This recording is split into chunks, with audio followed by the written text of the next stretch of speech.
and welcome to our program Where God Weeps, a program in which we talk about the situation of the suffering church around the world. Today we consider the situation of the church in Egypt, a country struggling to find political stability after the overthrow of the Mubarak regime. With the election of President Morsi, politics in the region became polarized between the Muslim Brotherhood in one hand and liberal and secular forces on the other. The result was the ousting of the Morsi government by the military 1 year later, to the welcome of the majority of the Egyptian society. Months later, the violence and instability still prevail in Egypt, with a particular high cost for Christians. To tell us more about the situation in Egypt, it is my privilege to welcome His Beatitude Ibrahim Isaac Sedrak, Patriarch of the Catholic Coptic Church in Egypt. Your Beatitude, welcome to our program. Thank you.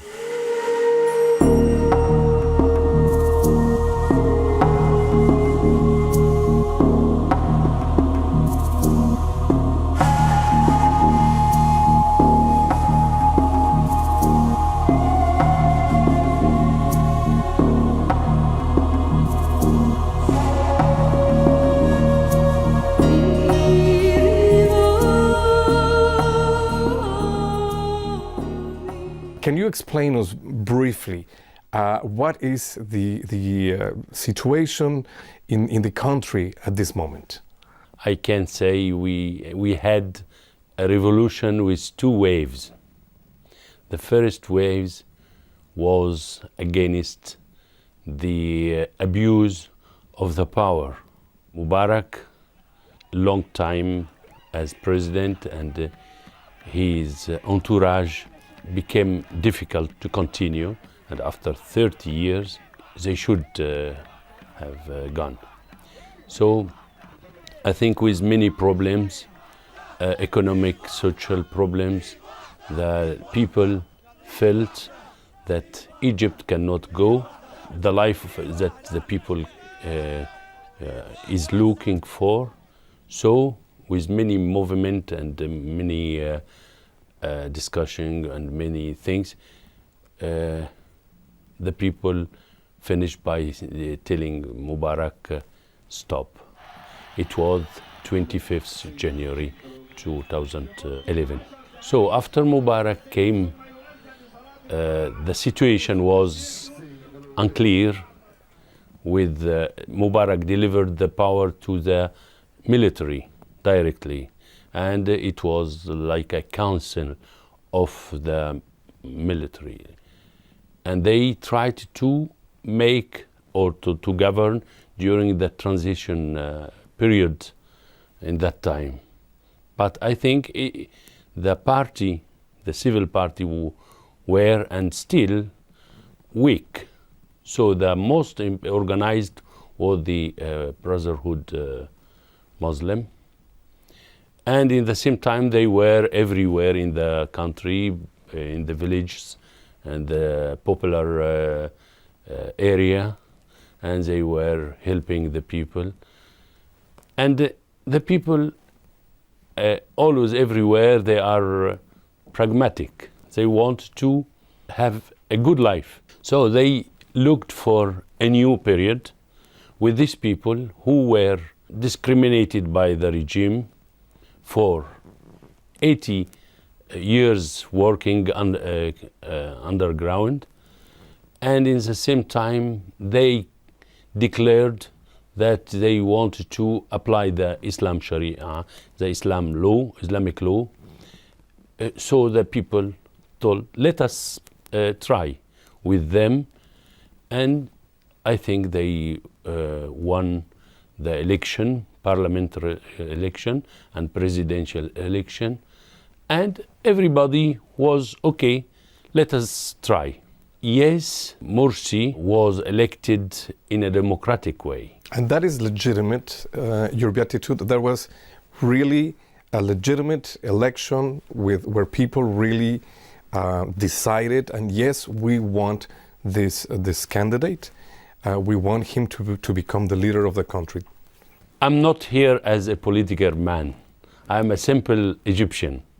and at the same time also as responsible in the church. But I cannot say a lot on details. You know that Egypt suffer of illiteracy. We have 40% illiteracy. So we cannot speak about democracy in the Occidental way. We accept the reality. And at that time, okay, Morsi has won. It's a reality. We don't look for the other details. So he was, we can say, in democratic way, but from the beginning, he didn't act as a democratic president. He didn't act as the president of all the Egyptians. A promise that he had made. No, he promised, Yeah. but he didn't. He was not the real president of Egypt. He followed the Brotherhood office, the guides, spiritual guides, the Murshid, and the collaborators. They told him what he should do.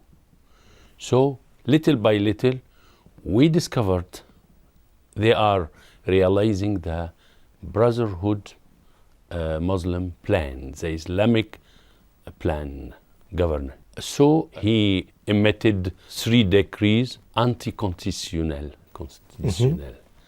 The first, I give an example. The first, he made his decision as a supreme decision. Nobody can contest it. So it's not a democratic. It becomes an absolute power. Yeah, absolute power. And other decree.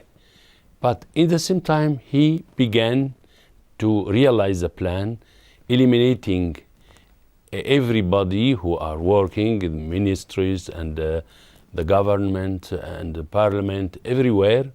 They eliminated the moderate people and they put in their place just brotherhood or persons who belong to the brotherhood. With a certain affiliation yes. with the Muslim Brotherhood. Yes, even they had no experience and no capacity also. So the people tried to follow, but they, in addition of our problems, economic problems and social problems, we found that we are losing step by step our Egypt, the identity, Egyptian identity. Egypt, which is an open country, civil country, and they welcome the tourists. No tourism, no art, nothing. So the people couldn't stay. Step by step, many movements, many things, and finally with the group of youth people, Tamarrud, rebellion, they made a petition for presidential election. And they asked this, but Morsi refused several times. Finally, the people get down in the street, and was several times also, especially 30 June. And then 3 July and 7 and 26 July, asking Morsi and the Brotherhood to stop governing their Egypt. So they reclaimed in a democratic way to give up. So I think, you know, as a manifestation, popular manifestation, it's always a week. So the people asked to the military in that time to come in, and protect the revolution. So it was the second wave, this. The second wave was against the instrumentalization of the religion, speaking about religion in the politic way. So they asked the protection of the military, and at that time the Minister of the Defense, El-Sisi, didn't want to make the same mistakes in the first wave, but he gathered many tendencies of the people, of the Egyptian people. They were representative for the woman, for the youth, for the people was al-Baradi, for the church was the Pope Tawadros, and for the Muslim people al-Azhar, the religious people, and even the Islamist party were invited in that time. And just the Hizb al-Nur, the light party, who comes and participate. So it was like a group who represented Egypt to discuss the situation, and they made together the plan for the future. In that time, the government was not by the military. Just after the statement, the power was delivered to the Mansour, Ali Mansour, who was the president of the Supreme Court, who nominated the first minister, primary ministry, and this one nominated all the government, the other ministry. So it's a civil government. It's a civil government. Yeah. So it's briefly. Yes, I know it can be definitely more complex than that, Yeah. if we go into the details. And certainly the main topic of our conversation is not politics. Yeah. But it was important to put it in the context because all this upheaval had a very high cost for Christians in the region. By now, I don't know if you have exact numbers, your Beatitude, about people that have been killed, buildings that have been destroyed, as a reaction from some of these more, let's say, radical fundamentalist Muslims that somehow associate the overthrow of President Morsi with Christian forces. So what is the situation of the Christians nowadays in Egypt? If you permit me not to speak about only Christian in Egypt now, I am speaking about the Egyptian people.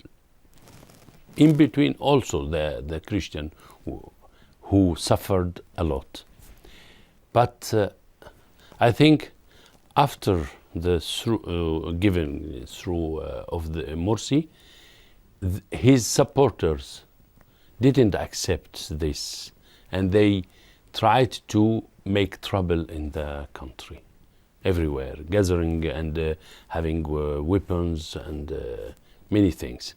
But which circle is the weakest circle? Is the Christian, always, the minority, if we can say the minority.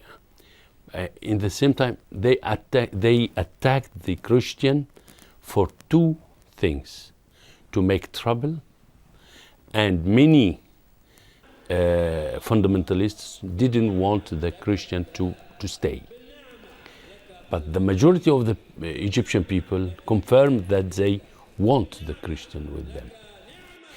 Second, it was a reason to attract the international opinion to intervene in Egypt. So in this case, it will be in favor of the Brotherhood. The Muslim Brotherhood. The Brotherhood. They would continue governing. And at that time, I as you know, and everywhere they spoke about this, that many countries were against Egypt because they, from the first time, they understood that it was a coup d'etat, Cop military, and it was not. It was a popular revolution who asked to the military to protect this revolution. So we were, as statistic, we cannot speak precisely, but I can say that more than 80, 90 churches was burned, was robbed, and many schools, especially many commerce and houses of the individual persons, Christian. And it is a big damage in 3 days, which explained that it was organized. So the danger was to get in a civil war. Right. That is the risk. It was. But fortunately, all the Christians, the churches, we were okay not to go in this war, because we discovered that attacking the Christian, it's attack Egypt, not directly the Christian. So we stopped not to react, and in the same time, many of our neighbors and our friends, Muslim people, tried to defend the churches, the schools, because our schools, our hospitals, our clinics, everywhere, they are open to everybody. Not exclusively for Christians. No. Sometimes in the schools, majority are Muslim. So they discovered also that this group, the fundamentalist Islamist group, they are attacking Egypt. So it was the gain of the revolution that all the Egyptian people, Muslim and Christian, was united against this regime. And what are the perspectives, your Beatitude? What is the solution? How do you think that is it useful or important, relevant that the international community gets involved and the United States and the support of the military, all this situation? How do you see the solution for this? I can say the solution should come from within Egypt, not from the other country. But we ask to all this country to support the new time, the new Egypt. This Egyptian people will to make a new country, a democratic country, a civil, to restart again. So I think the big challenge we have in Egypt is building up people, formation. Because if I speak about Christian, we were always discriminated in the past. Because when you have 40% illiteracy, when you have poverty, when you have majority of the space of Egypt are neglected, I'm speaking about the South Upper Egypt, you have an opportunity, a very dangerous weapon. Yeah, it's like the ideal environment to harbor these attitudes. In the south of Egypt, the fundamentalists are everywhere. And the mosques who are not controlled by the Azhar, they are working.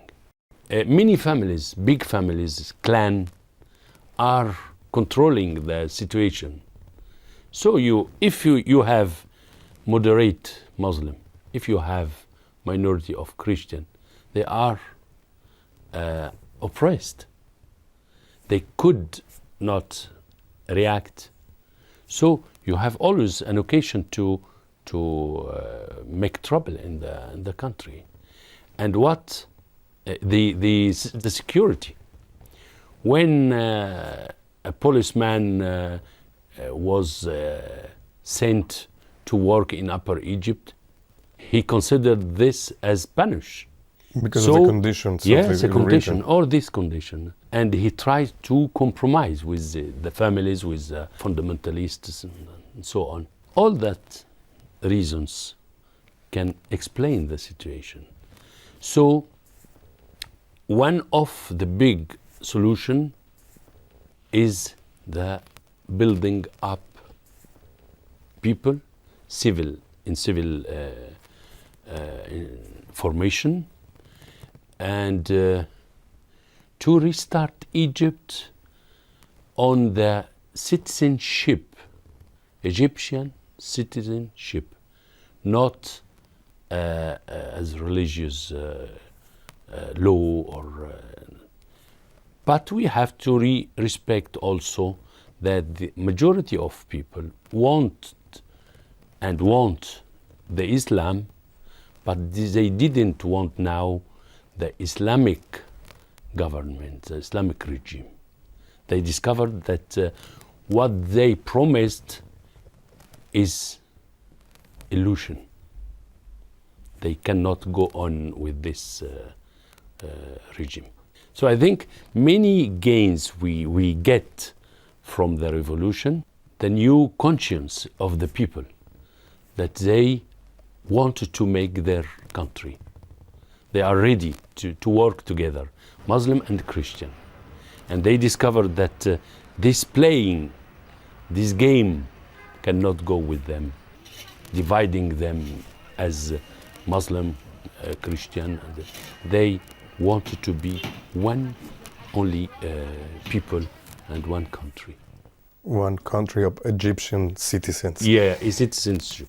Finally, Your Beatitude, because we're running out of time, what do you want the world to know about the Catholic Coptic Church in Egypt, about your needs? We are working from long time. I will not speak about the church because we are, as you know, Egypt is from the 1st century is Christian. That's right. First Christian and communities. Came the Arab, but we are now Egyptian. So we have to work together. But as minority Coptic Catholic, we have many things to do. We have about 170 schools in Egypt. We have many hospitals. We have many clinics. We have many centers of development work. And everything is open for all the Egyptians. Let us not speaking about the pastoral work, who is the main work of the church, but we are working also for the society. And I think it's very considered by all the government and the people also who knows, and they fight to get in their children. So I think what we need cannot be today, because we can speak about the emergency aid, and we can speak about what we did and we are still doing the programs and the projects, building up, formation, promotion of the woman, and healthcare, all this project we are doing. And in this moment, I have to express our grateful and thankful for all our partners in Europe and everywhere, especially here, aid to the church in need. We are working together for a long time, but in the next period, we need more support and collaboration to be useful for the Egyptian society. And I have to say also, we don't only need making this exchange, even the Occidental churches and the Occidental states needs also, have to learn also from these poor people, but they are glad, they are laughing all the time, they have hope. Here, sometimes we find everything, but we are sad. Yeah, I All discovered the comfort, this. Yeah. but with some depressing attitude. Yeah. So when we are exchanging our righteousness, you have your righteousness, I have, you have your tradition, I have the same, and we exchange. And that's very useful for the world. We have to work together, not only to my own society, but for everywhere, because the church is for all the world. Well, Your Beatitude, thank you very much for giving us this time, and in such an important period and such an important moment in the Egyptian history. And you can be sure of our prayers, of this audience, of this program. And we hope that we can see you sometime soon, and to have better news and about this great work that the church is doing in this wonderful country. Yeah, as Christian, we have not to choice. We have no choice. We have to have hope. And as Egyptian, we had an unique experience how to be able to work together, to do something useful together. So we have no choice. We have only to go on in this way. Thank you so much, Your Beatitude. And thank you for being with us in another program of Where God Weeps. If you want to learn more about the situation of the Catholic Church in Egypt and in other parts of the world, please contact the information at the end of this program. Thank you very much, and God bless you.